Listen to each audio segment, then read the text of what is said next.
প্রিয় শিক্ষার্থীবৃন্দ, আসসালামু আলাইকুম। ধামরাই সরকারি কলেজের অর্থনীতি বিভাগের অনার্স দ্বিতীয় বর্ষের অনলাইন ক্লাসে তোমাদের স্বাগতম। আমাদের আজকের বিষয় গাণিতিক অর্থনীতি, অধ্যায় 6, একমাত্রিক কার্যক্রম। এটি এই অধ্যায়ের 3 নম্বর ক্লাস। আমাদের আজকের টপিক একমাত্রিক কার্যক্রম এবং একমাত্রিক কার্যক্রমের মধ্যে পার্থক্য কী।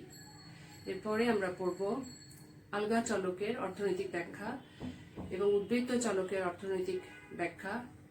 এছাড়াও আমরা একটি একমাত্রিক কার্যক্রমের যে কাম্য মান আমরা নির্ধারণ করব, অর্থাৎ সর্বোচ্চ মান বা সর্বনিম্ন মান, এর একটি গ্রহণযোগ্য সীমা আমরা চিত্রের সাহায্যে দেখাবো। এটি কোশ্চেন আকারে আমি বলতে পারি, সর্বোচ্চকরণ ও সর্বনিম্নকরণ সমস্যার গ্রহণযোগ্য এলাকা চিত্রের সাহায্যে দেখাও। প্রথমেই আমরা পড়ব একমাত্রিক কার্যক্রম ও একমাত্রিক কার্যক্রমের মধ্যে পার্থক্য কি।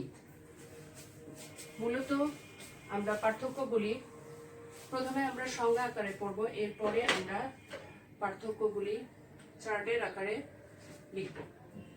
প্রথমেই হচ্ছে একমাত্রিক কার্যক্রম কাকে বলে। একমাত্রিক কার্যক্রমে আমরা জানি আমরা আমাদের যে কোনো আমরা কাম্য মান নির্ধারণ করতে পারি। একমাত্রিক কার্যক্রমে আমরা কাম্য মান নির্ণয় করি। এটি একটি গাণিতিক বিশ্লেষণ প্রক্রিয়া, যার মাধ্যমে একমাত্রিক সমতা বা অসমতাজনিত বাধার মধ্য থেকে একটি একমাত্রার উদ্দেশ্যমূলক অপেক্ষকের সর্বোচ্চ বা সর্বনিম্ন মান নির্ণয় করা যায়। আমরা একটা এক্সাম্পল দিতে পারি একমাত্রিক কার্যক্রমের, যেমন একটি যদি মুনাফা অপেক্ষক পাই সমান 3x1 প্লাস 5x2 হয় এবং এখানে যদি বাধা শর্ত থাকে, বাধা শর্ত এখানে দুইটি, একটি হচ্ছে 3x1 plus 2x2 less than or equal to 18 এবং আরেকটি হলো x1 plus x2 less than or equal to 4। এছাড়া আরেকটি অঋণাত্মক শর্ত এখানে থাকবে। এগুলি সবই হচ্ছে একমাত্রিক কার্যক্রমের উপাদান। অঋণাত্মক শর্ত হতে পারে x1 x2 greater than or equal to 0। এখানে বাধা শর্ত দুইটির জায়গায় তিনটিও হতে পারে, 2x2 less than or equal to 12। একটি উদাহরণের সাহায্যে আমরা একমাত্রিক কার্যক্রমকে কিভাবে বিশ্লেষণ করব। আমরা বলতে পারি একমাত্রিক কার্যক্রম হলো এমন একটি গাণিতিক বিশ্লেষণ প্রক্রিয়া যার মাধ্যমে একমাত্রার, অর্থাৎ এখানে এটি থাকবে হচ্ছে উদ্দেশ্যমূলক অপেক্ষক, যে অপেক্ষকের আমরা কাম্য মান নির্ধারণ করি তাকে বলা হয় উদ্দেশ্যমূলক অপেক্ষক। এটি সর্বোচ্চকরণেরও হতে পারে, আবার সর্বনিম্নকরণেরও হতে পারে। এই উদ্দেশ্যমূলক অপেক্ষক অবশ্যই একমাত্রার হবে এবং বাধা শর্ত সমূহ এখানে আছে 3টি, এগুলি সবই হবে একমাত্রার, অর্থাৎ এখানে যে চলক থাকবে তার ঘাত হবে সর্বোচ্চ 1। কাজে আমরা সংজ্ঞা আকারে যেটি বলতে পারি যে এই একমাত্রিক কার্যক্রম এমন একটি গাণিতিক বিশ্লেষণ পদ্ধতি যার মাধ্যমে এই একমাত্রার উদ্দেশ্যমূলক অপেক্ষকের আমরা কাম্য মান নির্ধারণ করি, যেখানে বাধা শর্ত সমূহ সমতার আকারেও থাকতে পারে, আবার অসমতার আকারেও থাকতে পারে, কিন্তু এগুলি সবই হবে একমাত্রার। কাজেই এবং কিছু অঋণাত্মক শর্ত এখানে থাকবে। অঋণাত্মক শর্ত চলকের মান এখানে অবশ্যই 0 থেকে বড় অথবা সমান হবে। এখন একমাত্রিক বা নন লিনিয়ার বা একমাত্রিক কার্যক্রম বলতে আমরা কি বুঝবো। একমাত্রিক কার্যক্রমের সংজ্ঞা প্রথমে আমরা বলি, কোনো গাণিতিক কার্যক্রমে সর্বোচ্চ বা সর্বনিম্ন মান নির্ধারণের জন্য কোনো উদ্দেশ্যমূলক অপেক্ষক এবং বাধা শর্ত সমূহের মধ্যে ন্যূনতম একটি অপেক্ষক যদি একমাত্রিক হয়, তাহলে সেই কার্যক্রমকে আমরা বলবো একমাত্রিক প্রোগ্রামিং বা একমাত্রিক কার্যক্রম। আমরা একটা উদাহরণ দিতে পারি, এক্সাম্পল দিতে পারি। পাই অপেক্ষক বা মুনাফা অপেক্ষক 3x1 প্লাস 5x2। এখানে বাধা শর্ত খেয়াল করে দেখো, এটি উদ্দেশ্যমূলক অপেক্ষক এবং এটি হচ্ছে একমাত্রার, অর্থাৎ এখানে চলকের সর্বোচ্চ ঘাত হচ্ছে 1। এখন বাধা শর্ত সমূহ যদি থাকে একটি 3x1 square plus 3x1 square less than or equal to 2 0, এবং যদি আরেকটি থাকে 2x1 plus 3x1 less than or equal to 1 2। এছাড়াও অঋণাত্মক শর্ত আমরা লিখতে পারি x1 x2 less than or equal to 0। এখানে খেয়াল করে দেখো, সীমা শর্ত এখানে দুইটি। সীমা শর্ত বা বাধা শর্ত যে কয়টি থাকুক না কেন, সেগুলির মধ্যে যদি অন্ততপক্ষে একটি, এখানে বাধা শর্ত দুটির মধ্যে একটিতে চলকের সর্বোচ্চ মান 2, অর্থাৎ একটিতে একমাত্রিক অপেক্ষক ব্যবহৃত হয়েছে। কাজেই যদি এই উদ্দেশ্যমূলক অপেক্ষক এবং বাধা শর্ত এই দুইটি অপেক্ষকের কমপক্ষে বাধা শর্ত দুটি হোক, তিনটি হোক এবং উদ্দেশ্যমূলক অপেক্ষক একটি, এই অপেক্ষকগুলির মধ্যে কমপক্ষে একটি অপেক্ষক যদি একমাত্রিক হয়, তাহলে আমরা সেই প্রোগ্রামিংকে বলবো নন লিনিয়ার বা একমাত্রিক কার্যক্রম। কাজেই আমরা একমাত্রিক কার্যক্রম এবং একমাত্রিক কার্যক্রমের পার্থক্যে আমরা যেটি বলতে পারি, 1 নম্বর প্রধান পার্থক্য হচ্ছে উদ্দেশ্যমূলক অপেক্ষক অবশ্যই হবে একমাত্রার, আর একমাত্রিকে এটি একমাত্রার অথবা একমাত্রার উভয়ই হতে পারে, একমাত্রাও হতে পারে অথবা একমাত্রিক বা নন লিনিয়ার উভয়ই হতে পারে। এটি হচ্ছে প্রথম পার্থক্য। একমাত্রিক কার্যক্রম এবং একমাত্রিক কার্যক্রমের মধ্যে পার্থক্য। একমাত্রিক কার্যক্রম, প্রথম পার্থক্য হচ্ছে উদ্দেশ্যমূলক অপেক্ষকের ক্ষেত্রে একমাত্রিক কার্যক্রমে উদ্দেশ্যমূলক অপেক্ষক অবশ্যই একমাত্রার হবে এবং একমাত্রিকে এটি একমাত্রারও হতে পারে, আবার একমাত্রিকও হতে পারে। এরপরে 2 নম্বর হচ্ছে বাধা শর্তের ক্ষেত্রে কি পার্থক্য থাকবে। একমাত্রিক কার্যক্রমের বাধা শর্তগুলো একমাত্রার হবে, কিন্তু একমাত্রিক কার্যক্রমে এটি আবার একমাত্রাও হতে পারে অথবা একমাত্রারও হতে পারে। এরপর আমরা 3 নম্বর পার্থক্য পড়ব। একমাত্রিক কার্যক্রমে সাধারণত উৎপাদনের ক্ষেত্রে স্থির মাত্রাগত উৎপাদন প্রবাহ দেখা দিবে, স্থির মাত্রাগত উৎপাদন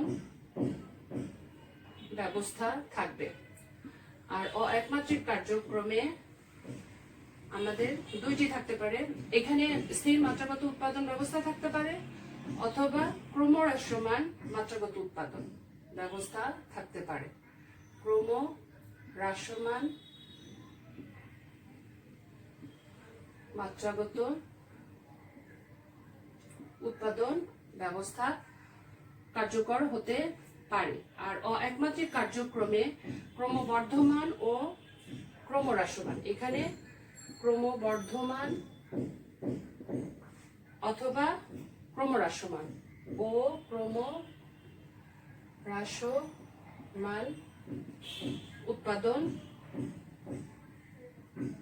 উৎপাদন নির্দেশ করতে পারে। তাহলে আমরা 3টি পার্থক্য পড়লাম, এরপরে আরো কিছু পার্থক্য আছে।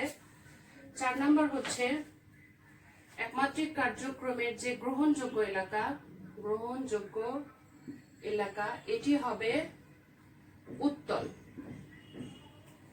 আর একমাত্রিক কার্যক্রমে গ্রহণযোগ্য এলাকা উত্তল নাও হতে পারে, উত্তল নাও হতে পারে। এরপরে আমরা 5 নম্বর পার্থক্য করব। একমাত্রিক কার্যক্রম পূর্ণ প্রতিযোগিতামূলক বাজারের সাথে সঙ্গতিপূর্ণ। পূর্ণ প্রতিযোগিতামূলক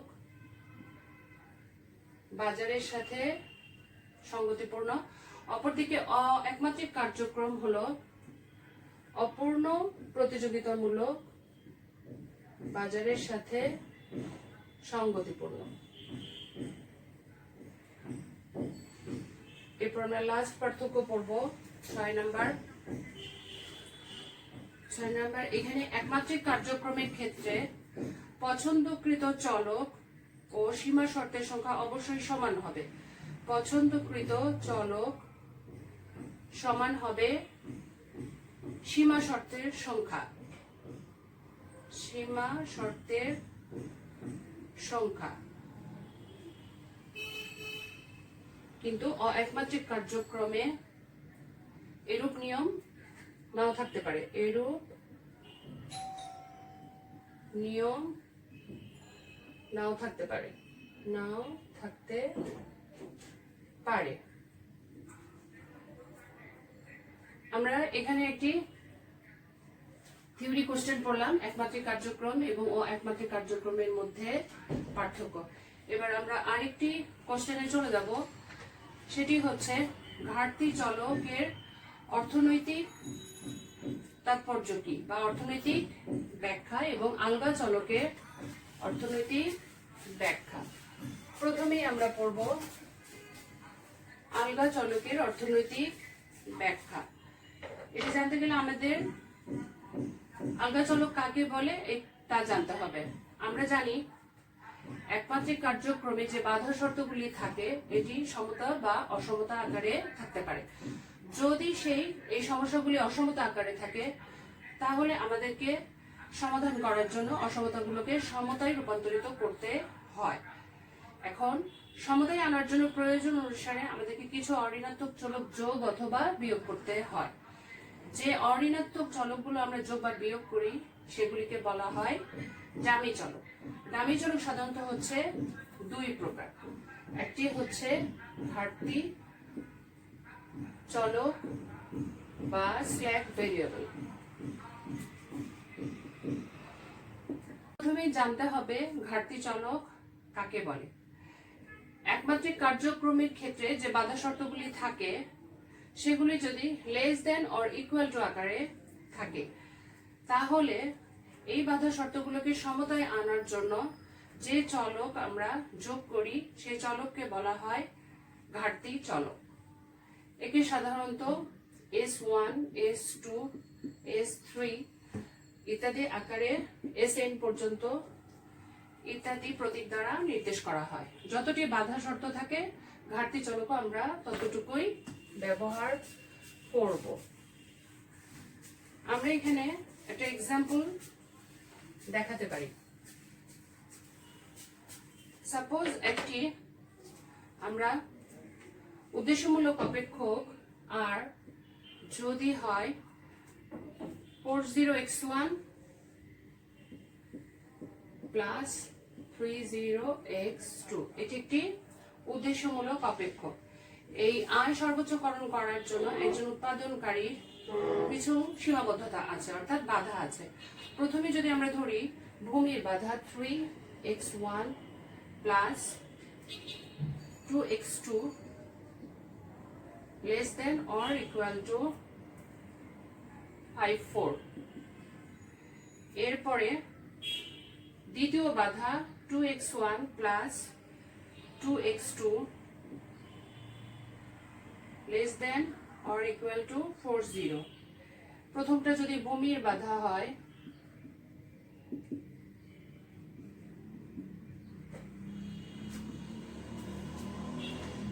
দ্বিতীয়টা যদি শ্রমের বাধা হয়, শ্রমের বাধা। এরপরে তৃতীয়টা x1 plus 2x2 less than or equal to 3-5। এটি যদি মূলধনের বাধা হয়। উৎপাদনের বাধা শর্ত বা সীমাবদ্ধতা যদি থাকে, অর্থাৎ একজন উৎপাদনকারী উদ্দেশ্যমূলক অপেক্ষক আর এবং সীমা শর্ত এখানে তিনটি দেওয়া আছে। প্রথমটি 50 লেস দেন 54, পরেরটি less than or equal to 40, পরেরটি less than or equal to 35। এখন এই অসমতা তিনটিকে আমরা সমতায় যদি রূপান্তর করতে চাই, তাহলে আমাদেরকে এখানে কোনো একটা চলক এখানে আমাদের যোগ করতে হবে, তাহলে এই অপেক্ষকটি আমাদের সমতায় রূপান্তরিত হবে। তাহলে আমরা ধরি প্রথমে হচ্ছে 3x1 প্লাস 2x2, এর সাথে আমরা যদি s1 কিছু একটা যোগ করি তাহলে এটি 54 এর সমান হবে, তাহলে ইকুয়াল টু 54। দ্বিতীয় বাধা শর্তটিকে আমরা সমতায় রূপান্তরিত করতে s2 আলগা চলক যোগ করব, 2x1 plus 2x2 plus s2 equal to হয়ে যাবে 40। এবং তৃতীয় বাধা শর্ত আমরা s3 আলগা চলক আমরা বা স্ল্যাক ভেরিয়েবল আমরা যোগ করব, তাহলে হবে x1 plus 2x2 plus s3 সমান হচ্ছে 35। এভাবে আমরা যে চলকগুলিকে আমরা বাধা শর্তের সাথে যোগ করে শর্তটিকে সমতায় রূপান্তরিত করি, এই চলকটিকে বলা হয় আলগা চলক বা স্ল্যাক ভেরিয়েবল। সাধারণত সর্বোচ্চকরণের ক্ষেত্রে, অর্থাৎ সমস্যা যখন বা উদ্দেশ্যমূলক অপেক্ষক যখন সর্বোচ্চকরণের হবে, সেই সময়ে আমরা সর্বোচ্চকরণের ক্ষেত্রে আমরা ঘাটতি চলক বা আলগা চলক আমরা ব্যবহার করে থাকি। এখন প্রথম বাধা শর্ত বলতে আমরা কি বুঝি? আমরা ঘাটতি চলকের অর্থনৈতিক তাৎপর্য ব্যাখ্যা করার জন্য প্রথমেই আমাদের এই বাধা শর্তগুলিকে জানতে হবে। প্রথম বাধা শর্ত যদি হয় ভূমির বাধা শর্ত, তাহলে এখানে ডান পাশে থাকবে যোগান, এটি হচ্ছে ভূমি যোগান। ডান পাশে বাধা শর্তে ডান পাশটা হবে যোগান, কাজেই এখানে সীমা শর্তে s1টা যদি শূন্য হয়, তাহলে এই বাম পক্ষ এবং ডান পক্ষ কি হবে? অবশ্যই সমান হবে, অর্থাৎ এখানে ভূমির পূর্ণ ব্যবহার নিশ্চিত হয়েছে বোঝা যাবে।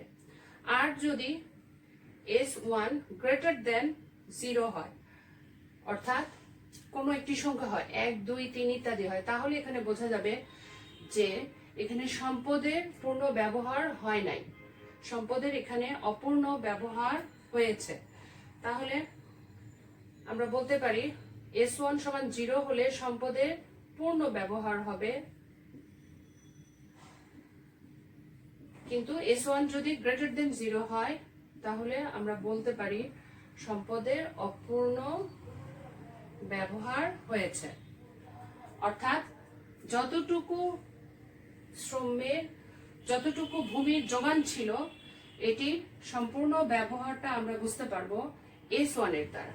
s1 যদি শূন্য হয়, তাহলে আমরা বলবো ভূমির যোগান 54 একক, এটি পূর্ণ ব্যবহার করা হয়েছে। আর যদি s1 যদি গ্রেটার দেন 0 হয়, তাহলে আমরা বলবো যে ভূমির যে যোগান 54 একক ছিল, এটি অব্যবহৃত হয়েছে, অর্থাৎ অপূর্ণ ব্যবহার হয়েছে। এরপর হচ্ছে দ্বিতীয় বাধা শর্ত হলো শ্রমের বাধা শর্ত। এক্ষেত্রে আমরা বলবো যদি s2 সমান 0 হয়, s2 সমান 0 যদি হয়, s2 সমান 0 হলে আমরা বলবো এখানে শ্রমের নিয়োগ সম্পূর্ণরূপে হয়েছে, পুরোটা শ্রমই এখানে ব্যবহৃত হয়েছে। আর যদি এখানে শ্রমের ব্যবহার পুরোটাই হয়েছে, আর যদি s2 গ্রেটার দেন 0 হয়, তাহলে আমরা বলবো এখানে শ্রমের কিছু শ্রম অবশ্যই অব্যবহৃত আছে, অর্থাৎ শ্রমের এখানে দক্ষ ব্যবহার হয় নাই। এরপরে আমরা তৃতীয় সীমা শর্ত যদি আমরা ধরি মূলধনের বাধা, অর্থাৎ মূলধনের যোগান হচ্ছে 35, তাহলে আমরা বলবো S3 যদি 0 হয় তাহলে আমরা বলবো মূলধনের পুরোটা ব্যবহৃত হয়েছে হয়, তাহলে মূলধন পুরোটা অর্থাৎ 35 একক মূলধন পুরোটাই ব্যবহৃত হয়েছে। আর যদি S3 গ্রেটার দেন 0 হয় তাহলে আমরা বলবো কিছু মূলধন এখানে অব্যবহৃত রয়েছে, তাহলে মূলধন অব্যবহৃত রয়েছে অর্থাৎ মূলধনের দক্ষ ব্যবহার এখানে হয় নাই। কাজেই আমরা বলতে পারি এই ঘাটতি চলক দেখেই আমরা অর্থাৎ S1, S2 এবং S3 এই ঘাটতি চলক তিনটি যা প্রকাশ করবে এটি হচ্ছে উপকরণের, অর্থাৎ উপকরণগুলোকে আমরা ডান পাশে লিখি বা যোগান, উপকরণে পূর্ণ নিয়োগ হয়েছে কিনা তা প্রকাশ করবে।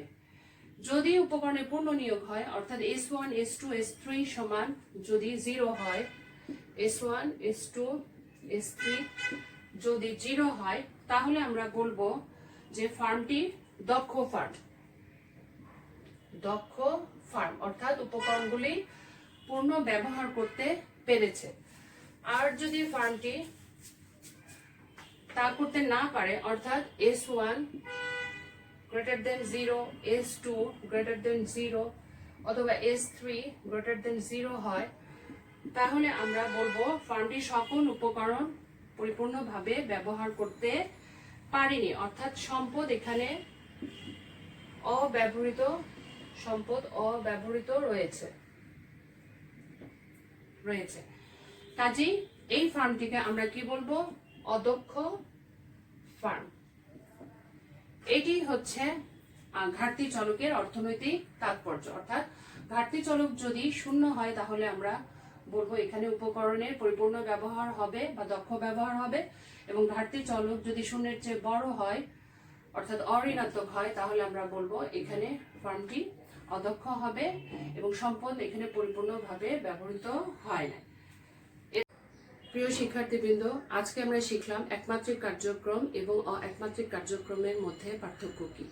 এছাড়াও আমরা শিখলাম ঘাটতি চলকের অর্থনৈতিক তাৎপর্য। আশা করি ক্লাসটি তোমাদের ভালো লেগেছে। আমরা পরবর্তী ক্লাসে শিখব উদ্বৃত্ত চলকের অর্থনৈতিক ব্যাখ্যা এবং ঘাটতি চলক ও উদ্বৃত্ত চলকের মধ্যে পার্থক্য কি। তোমরা প্রত্যেকেই বেশি বেশি পরিশ্রম করবে, মনোযোগ দিয়ে পড়াশোনা করবে। সবসময় মনে রাখবে পরিশ্রম সৌভাগ্যের প্রসূতি। তোমাদের সকলেরই সুস্বাস্থ্য এবং দীর্ঘ জীবন কামনা করে আজকে এখানেই শেষ করছি। আল্লাহ হাফিজ।